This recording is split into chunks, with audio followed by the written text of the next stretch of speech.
Tentu agenda yang kita programkan adalah rapat kerja evaluasi dan penyusunan program untuk 2022. Kalau kita berbicara tentang evaluasi, tentu kita akan kembali menoleh ke belakang selama Januari sampai bulan Desember.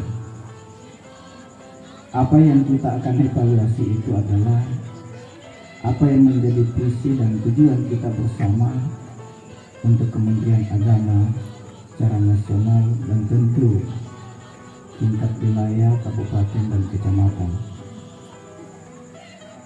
Eksistensi penyuluh memang ini menjadi bahagian daripada program andalan Kementerian Agama.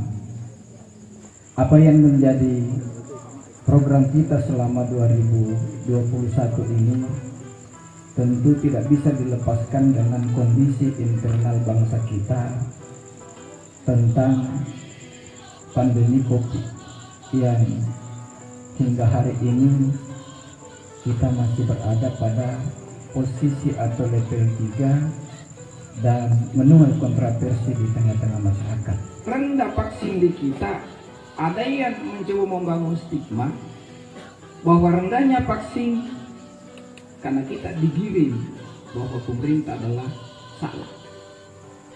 Padahal bagi penyuluh ini tidak bisa dipakai karena kita adalah wakil pemerintah dan menjadi bagian dari pemerintah. Peran dan strategi penyuluh itu bahagian daripada pernyataan itu tadi bahwa kita bisa merubah.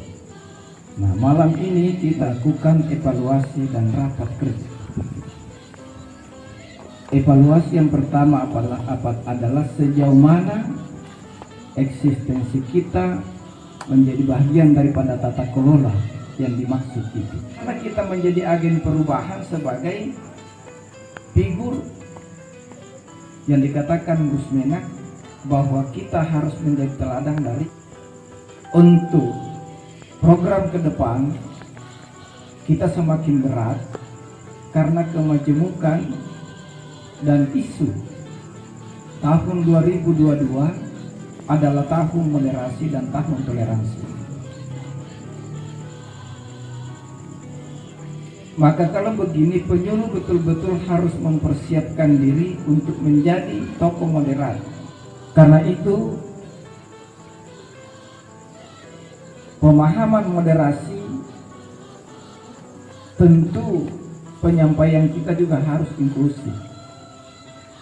Inklusif artinya menghargai perbedaan, menerima perbedaan, dan tidak menyalahkan orang lain. Konsep kita untuk dakwah ke depan, karena kita adalah penyuluh yang lebih bersentuhan dengan masyarakat, maka kita harus mampu menerima perbedaan dan menjadi katalisator dari perbedaan itu.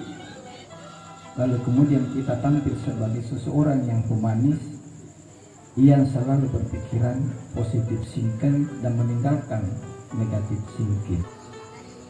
Untuk menjadi orang yang moderat, maka tentu literasinya harus kuat.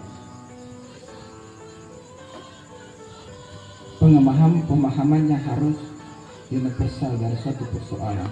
Kalau penyuluh tidak mampu membangun satu komunikasi dengan baik di antara literasi data, literasi teknologi, maka teknologi tak pernah berarti ketika tidak ada komunikasi.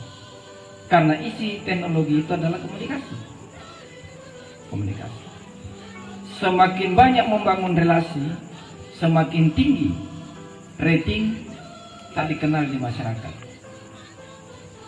Kalau penyuluh ceramah sekali, baru berikutnya tidak dipanggil lagi, maka adalah satu pertanyaan yang mesti dijawab. Sebaiknya paradigma penyuluh adalah paradigma sosial dan modernis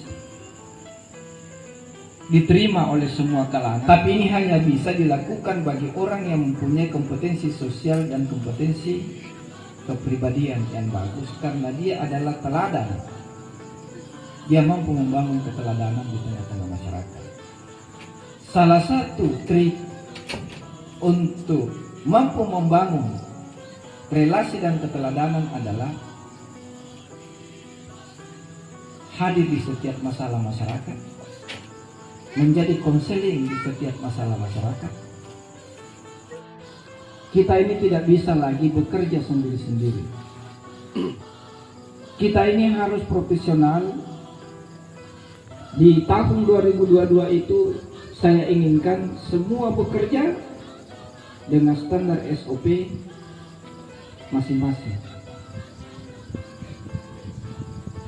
Saya tidak mau proses administrasi yang terlalu berbelit-belit. Saya hanya mau cepat, akurat, dan tidak melanggar aturan.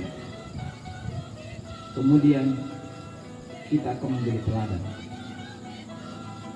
Itu saja yang saya inginkan.